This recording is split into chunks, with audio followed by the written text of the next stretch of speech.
8:20 already. The number of alcohol-related deaths across the North East has reached a record high. We got talking about this in the last hour of the show.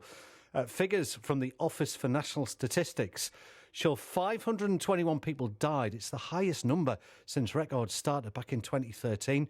That is a staggering 20% rise since 2019. And figures have been steadily rising since 2017, so even a couple of years before that. Comes during a year that saw 3 lockdowns due to the pandemic. We can speak to somebody who's got experience of depending on alcohol. Simon Stevens is now the Director of Caseworker Addictions UK. They've got branches across our region. Hello, Simon. Good morning, Neil. Nice to speak to you. Can I get your reaction, first of all, to the latest figures? What do you make of them? Are you surprised by them? No, I'm not surprised. Alcohol has long been recognised as one of the most problematic of all the drugs that are available. When we talk of drugs, we tend to think of heroin or crack or all the various other medications.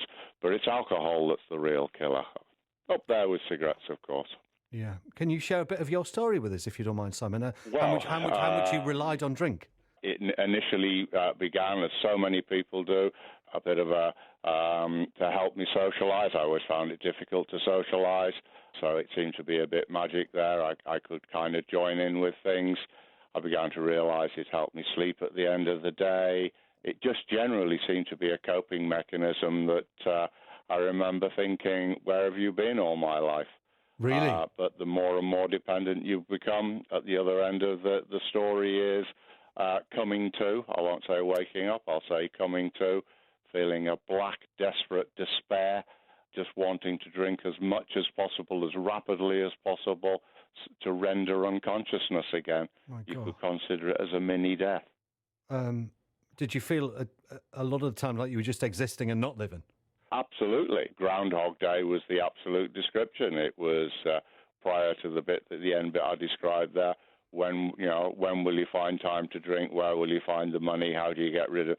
It's all about drinking. Even if you're not actually drinking, it was obsessional thinking about drinking. I can cope with this because I'm going to have a drink in a couple of hours or whatever. What was the turning point for you? Was it a light switch moment or far from it? Did it take a long time for you to realise the impact it was having? I think the turning point came, as I described there, the absolute despair and desperation. Personal story was I was invited to go to a meeting. I really didn't think it was going to do anything, but people were nagging me. So I thought, well, I'll go to this meeting. I'll just come back and say they're a bunch of nutters. You don't want me hanging out with them. But in fact, I suddenly realised at that meeting I wasn't the only one with these issues. Yeah. I got a sense of hope because other people clearly were experiencing the world the way I did. I won't go into too much of that there was a way of living life, being comfortable, indeed being happy, and it didn't have to involve alcohol. So on that note, how difficult, because you've been there, you've lived it, thankfully lived through it, how difficult is it for people with an addiction to alcohol to admit they've got that problem and look for that help? You were invited to that meeting. It is difficult because most people don't respond that way.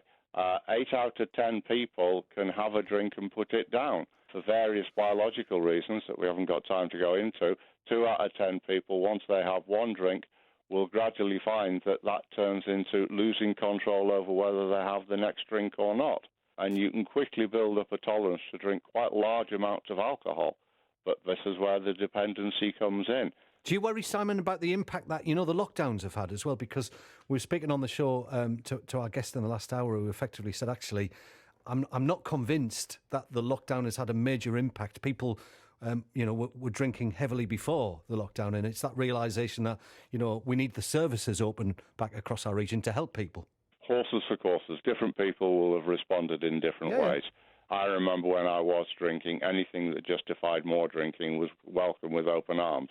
For some people, lockdown, that would have been an absolute effect that it's okay to drink more. And what can we do to help and stop people dying in this way then? I think it is providing services, different services for different people. Not everything works with us. The same thing does not work for everybody. For some people, it may be AA meetings. For other people, group therapies such as SMART. Individual therapies are important as well for yet other people. Recognizing that not everybody drinks for the same reason. Yes. Some is to suppress emotional content. Other is because it's a cultural norm to drink heavily. And how's life for you now, Simon? Life is very much improved, but I do have to pay attention to the fact that if I pick up one drink, this is just my personal story, if I pick up one drink, it will inevitably lead to another and another, and I could very quickly be back to those days that I described earlier. How long you been drink-free? Since the turn of the century. That makes me sound very old, if I put it that 21 way. years, yeah? 20 years, to be honest. Congratulations, and it's amazing the work you do. Thank you so much for coming on, Simon. Thank you. Thank you. Simon Stevens, now the Director of Casework at Addictions UK with their branches in our region. Just 20 years without a drink as well, and a vast improvement to his life. Good on him. After months of